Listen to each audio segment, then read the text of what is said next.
At patch 1.4, as with each patch, you will receive a lot of pulls. But where should you invest them all? Jingliu Topaz or wait until patch 1.5? Let's check it out. Before analyzing each of the banners that should be available until the end of patch 1.5, I'll explain a bit of the scenario I'm taking into account. My focus will be from the perspective of a free-to-play player, where investing in a 5-star is a big decision, and it's worth analyzing how to best invest in your team. Jingliu is a unit from the Path of Destruction that deals ice damage. In addition, she's one of the most famous characters with a huge fan base. But if that's not enough to convince you, she also has some heavy damage output, some high base stats, a good relic set for her gameplay, and is capable of scaling by consuming her allies' health. Like any damage dealer, she will require a lot of resources, but the return will be a lot of damage. In addition, although her banner doesn't feature a new character, it will have Ting Yang, who is undoubtedly the best 4-star unit. Topaz will be a hunt character with fire damage. However, her strength lies in follow-up attacks. She, along with her partner, Nambi, marks an opponent who will take more damage from the follow-ups. This buff works for her and other allies as well. Moreover, her banner will feature the release of Queen A Fan.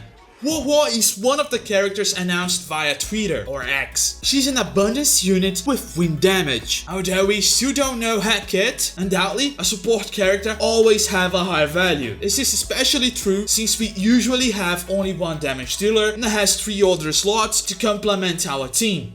The last of the new characters is Argenti, another Hero Edition character with physical damage. I won't lie, seeing a Hero Edition character scares me based on past experiences, but I believe Huo has learned its lesson. Besides him, his banner will also feature Hanya, that is another Harmony character.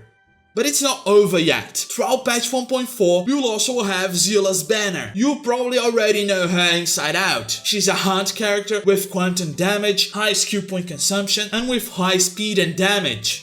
If you're solely looking to optimize your team for the late game, in my opinion, the priority should be something like this. First, Huo Huo, since she's a support character, and if you don't have a good healer, she's most likely mandatory. Second, Jingliu, she's the second ice damage dealer, capable of taking some hits. She can be a great damage dealer, especially if you have characters with high HP. Third, Topaz. She has a gameplay that seems quite fun, but it is limited to a specific group of characters. If you don't usually use follow-ups, she won't have that much of an impact. Hence, she's in the 3rd position. Then, Argenti. Unfortunately, we still don't have enough information about him, so I had to deprioritize. Her edition hasn't been a good path for some time, but I think Huo will change that in the future, especially because AoE is so helpful in more challenging content. However, for now, based on what we know, I will place him in the 4th position. And lastly, Seele. Taking into account the latest characters, it is clear that the damage multipliers will continue to scale, and eventually she'll be outdated. If you're looking for an idolo or even has her as your main, go ahead, but I don't think she's a good investment for a free-to-play player. I addressed only the characters that we have confirmed, but there is another option, the rerun banner of patch 1.5, which I doubt will be Jingliu 1. My bets are more on the likes of Silver Wolf, which will be a huge rerun and automatically a must pull.